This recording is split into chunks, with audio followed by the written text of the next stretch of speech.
Les véritables raisons pour lesquelles les Occidentaux s'acharnaient sur Kadhafi sont: premièrement, le lancement d'un satellite africain.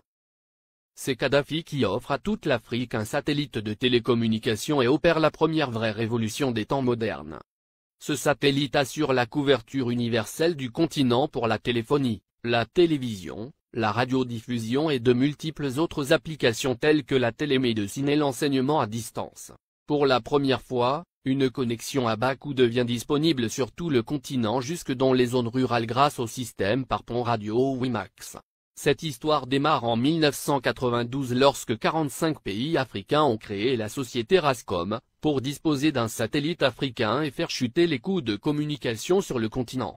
Téléphoner de et vers l'Afrique était alors le tarif le plus cher au monde, parce qu'il y avait un impôt de 500 millions de dollars que l'Europe encaissait par an sur les conversations téléphoniques, même à l'intérieur du même pays africain pour le transit des voix, sur les satellites européens comme Intelsat.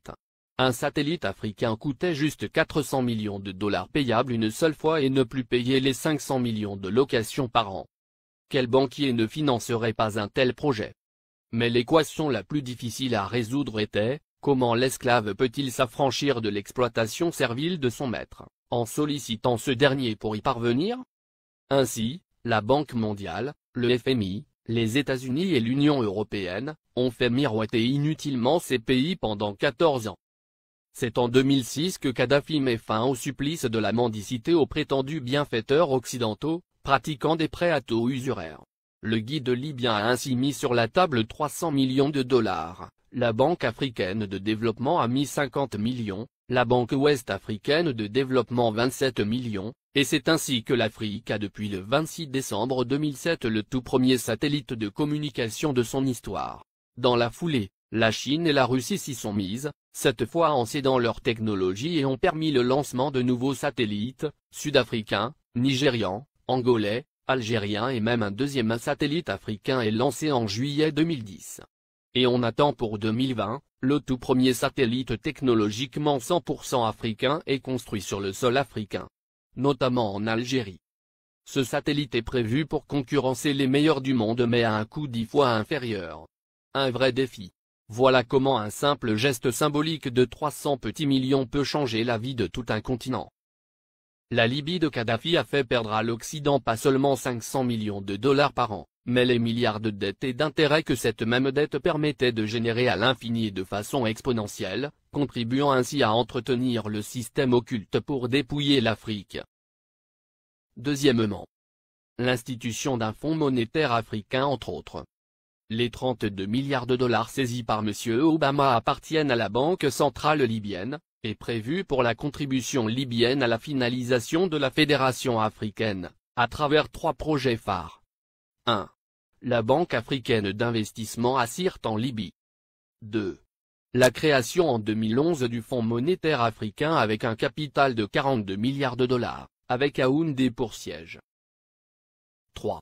La Banque centrale africaine avec le siège à Abuja au Nigeria. La première émission de la monnaie africaine signera la fin du franc CFA, grâce auquel Paris a les mains mises sur certains pays africains depuis 50 ans. On comprend dès lors et encore une fois la rage de Paris contre Kadhafi. Le Fonds monétaire africain doit remplacer en tout et pour tout, les activités sur le sol africain du Fonds monétaire international, FMI, qui avec seulement 25 milliards de dollars de capital a pu mettre à genoux tout un continent avec des privatisations discutables, comme obliger les pays africains à passer d'un monopole public vers un monopole privé. Ce sont les mêmes pays occidentaux qui ont frappé à la porte pour être aussi membres du Fonds monétaire africain, et c'est à l'unanimité que du 16 au 17 décembre 2010 à Yaoundé, que les Africains ont refusé cette convoitise, instituant que seuls les pays africains seront membres du Fonds monétaire africain. Il est donc évident qu'après la Libye, la coalition occidentale déclarera sa prochaine guerre à l'Algérie, car en plus de ressources énergétiques énormes, ce pays dispose d'une réserve monétaire de 150 milliards d'euros. Ce qui devient la convoitise de tous les pays qui bombardent la Libye et qui ont tous quelque chose en commun, ils sont tous financièrement quasiment en faillite. Les États-Unis à eux seuls ont 14 000 milliards de dollars de dette, la France, la Grande-Bretagne et l'Italie ont chacun environ 2 000 milliards d'euros de dette publique. alors que les 46 pays d'Afrique noire ont au total moins de 400 milliards de dollars de dette publique.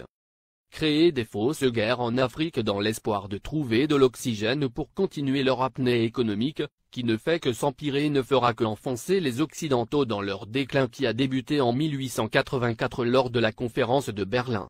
Car comme l'avait prédit l'économiste américain, Adam Smith en 1865, dans son soutien à Abraham Lincoln pour l'abolition de l'esclavage, l'économie de tout pays qui pratique l'esclavage des Noirs, est en train d'amorcer une descente vers l'enfer qui sera rude le jour où les autres nations vont se réveiller. Pour empêcher Mouammar Kadhafi de concrétiser le rêve de millions d'Africains dès 2014, il fallait donc l'éliminer avant, ou perdre le contrôle total de l'Afrique.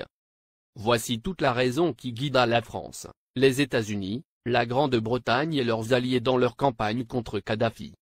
Monnaie, Fonds monétaire africain, Banque centrale africaine, télécommunications, transport, États-Unis d'Afrique. Mouammar Kadhafi avait ingénieusement tout planifié, se fixant comme délai l'année 2014 pour la création de la Banque centrale, le Fonds monétaire et bien d'autres encore pour affranchir le continent noir, après un demi-siècle d'indépendance aux allures de paroles suivies d'aucun acte ou de gouverner sans régner.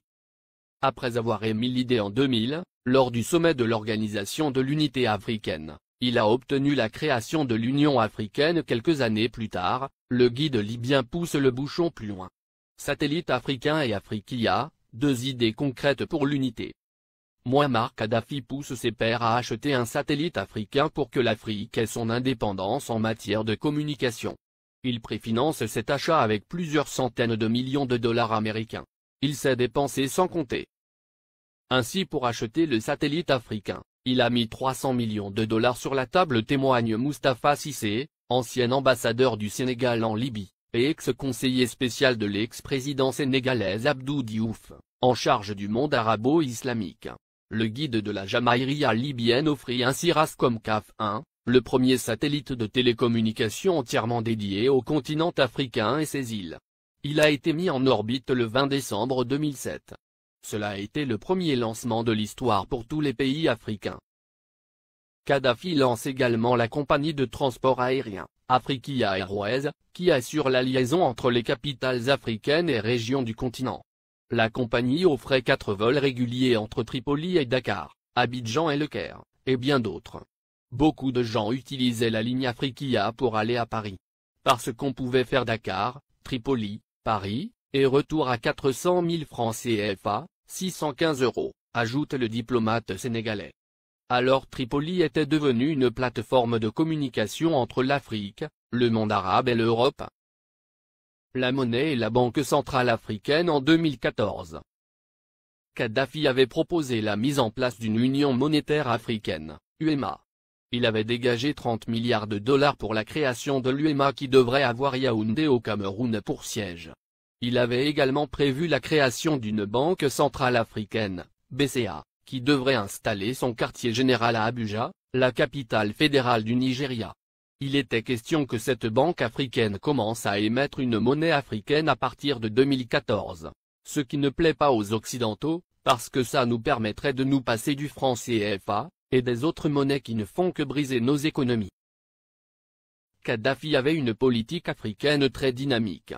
Du Sénégal au Tchad, en passant par la Guinée, la Côte d'Ivoire, le Ghana, le Libéria, le Bénin, le Togo, le Nigeria, le Niger, le Mali, et etc. Le guide libyen a investi des milliards de dollars dans les secteurs agricoles, hydrocarbures, hôtellerie et tourisme, et dans l'équipement. Au Mali, le plus petit investissement libyen est chiffré à 50 milliards francs CFA dans l'industrie hôtelière. Ces investissements libyens dans l'hôtellerie sont estimés à plus de 50 milliards de francs CFA, a déclaré Oumar Balatouré, directeur général de l'Office malien du tourisme. Plusieurs autres centaines de milliards ont été investis dans le secteur agricole.